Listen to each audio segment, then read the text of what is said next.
Top of the morning to you, darling. Tell you what then, we're gonna go over to Belfast. We're gonna go check out this movie over here real quick. And then afterwards, I'll tell you what I'm gonna do. I'm gonna review it. I'm mostly Irish, so I think it's okay. I know nothing else but Belfast. Go now. Don't look back.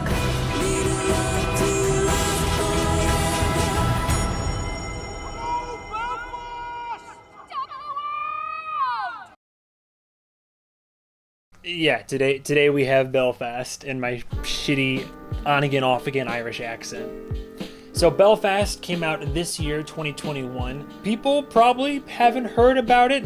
I only hear about it because I see all the movies, so I see all the trailers. Belfast is directed by Kenneth Branagh. Don't know who this man is? He should look a little bit familiar. I think most nerds know him as Gilderoy Lockhart from the old Harry Potter movies.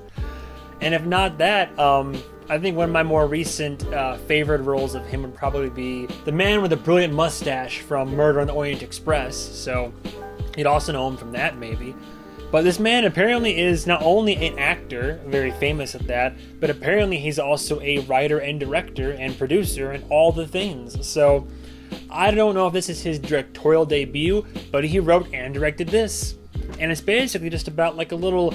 the community that in Belfast in '69, there was this clash between Catholics and Protestants, basically. The neighborhood was under fire, and it focuses mostly on this one family that's trying just to survive this and figure out if they should stay in their home or try to move on to other futures that are like more uncertain but could be more lucrative and safer for the family. But of course, you're leaving your home, so it's worth it to mention the cast, I suppose. I would say the anchoring force of this film is definitely, out of the family, it mostly follows the kid, the youngest son, Jude Hill, who he's great. He's a charming, adorable little kid.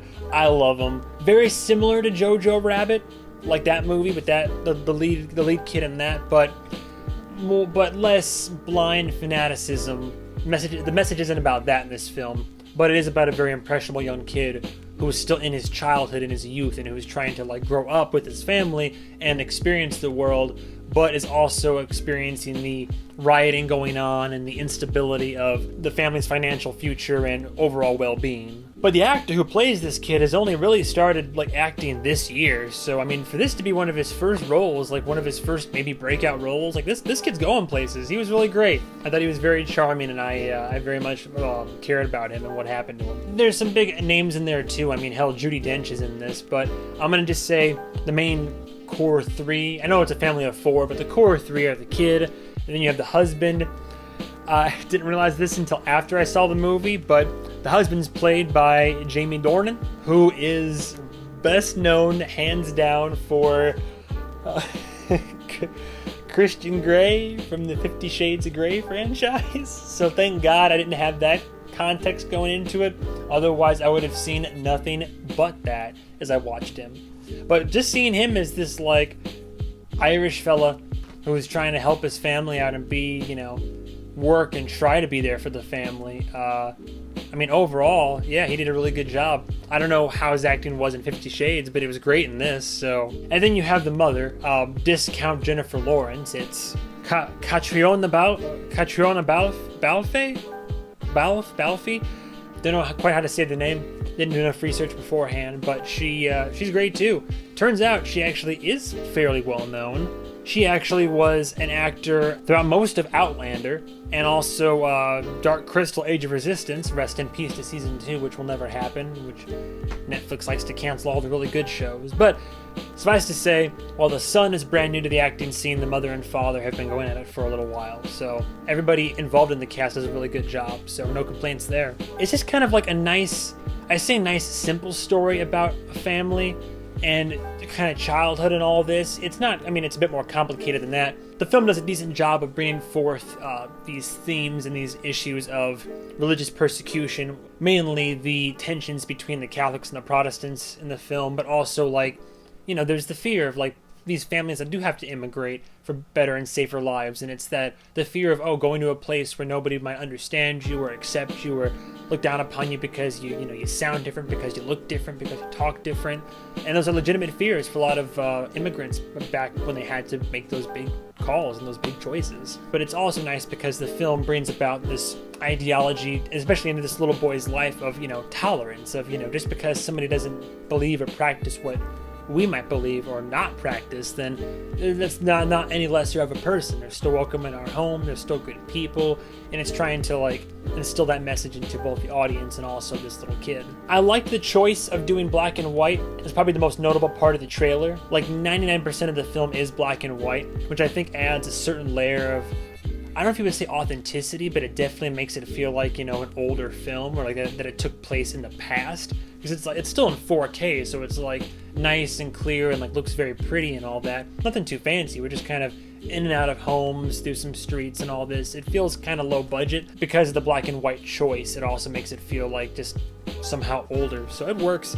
You rarely see a lot of films go for the black and white angle these days, but when applied properly, and then especially whenever there's actual bursts or twinges of color used throughout the film, it's also used it's used so subtly you don't notice it until after it happens, and you're like, oh shit, there was color right there. But it makes certain scenes pop, kind of like watching Schindler's List and seeing the girl in the red coat, that kind of visual phenomenon. Nothing too fancy with directing. It's simple direction and cinematography. It's all serviceable. It doesn't do anything crazy with its filmmaking, but everybody gets the job done in that regard. Nothing really of note to say, just cool, looks good. Where the film kind of falls a little bit for me, it's average. It's kind of, it's been at film festivals and I think already gotten some awards, and it's a good film, don't get me wrong, but it's not great. It's missing that, when you see an excellent drama, it's missing that tour de force feel, for lack of a better term. A film that just grips you and is just, it doesn't have to be raw and intense or heavy thematic materials, but I've seen better dramatic films, also with equally good, if not better, acting that were more enticing, more enrapturing, that had me more emotionally wrought. I mean, Boy in the Striped Pajamas, 3 Billboards Outside Ebbing, Missouri. If you want to break your fucking heart, you could do Manchester by the Sea. Just some other dramas that I think that I enjoyed more than this one. Not to say this isn't an enjoyable drama, but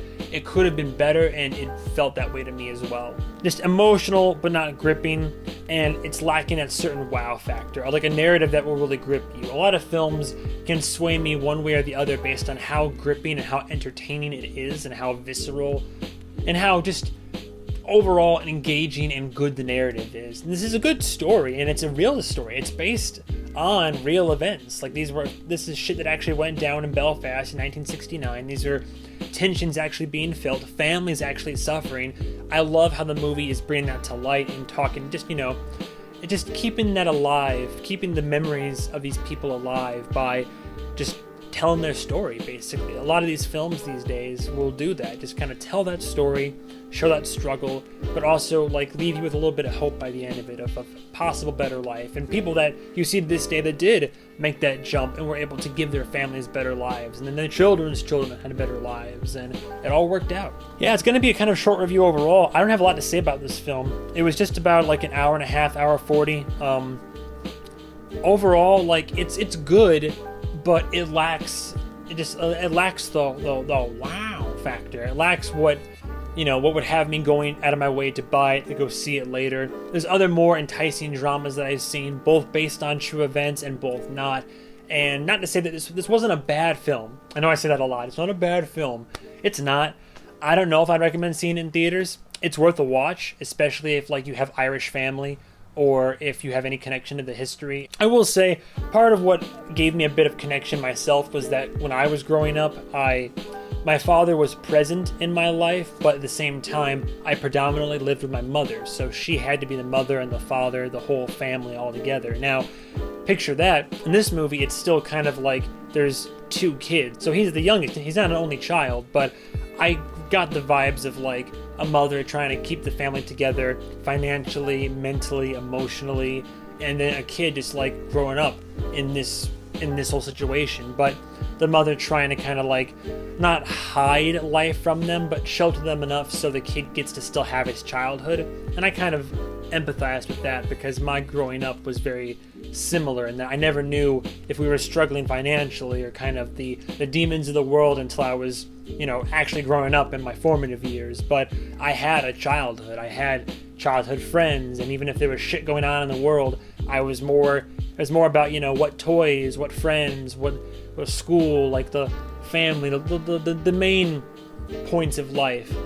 And they try to do, there's moments in the film where it's like this, this kid who's in that situation. He's just enjoying his life, and you see it, and the rest of the world is going on, and we see that. But luckily, this kid isn't too, he definitely has some trauma coming towards him for sure, but I don't think he's scarred for life, luckily. It's like he's going to be able to grow up and be past all this. All that aside, even after I had moments where I personally connected to the film in a few ways, I still think, it's just about, it's a little bit of an above average film, but nothing to write home about necessarily. So I would give Belfast a high 3 out of 5. A high 3 out of 5 seems very fair to me. Like I said, I don't know if I'd see it in theaters. It's worth a watch. It's a decent drama. It's a good film overall, and I think that it's it's important to see. It's these stories matter, and I think that they do the families justice, and it's a nice little a watch basically. But if you're not into dramas about that type of stuff, then don't bother, I guess. But that's about all there is to it. Thank you as always so much for watching, and stay tuned for the next episode of whatever movie I review. And goodbye. And now you boys and girls out there, lads and lasses, you have a good night now you're here. Goodbye, travelers.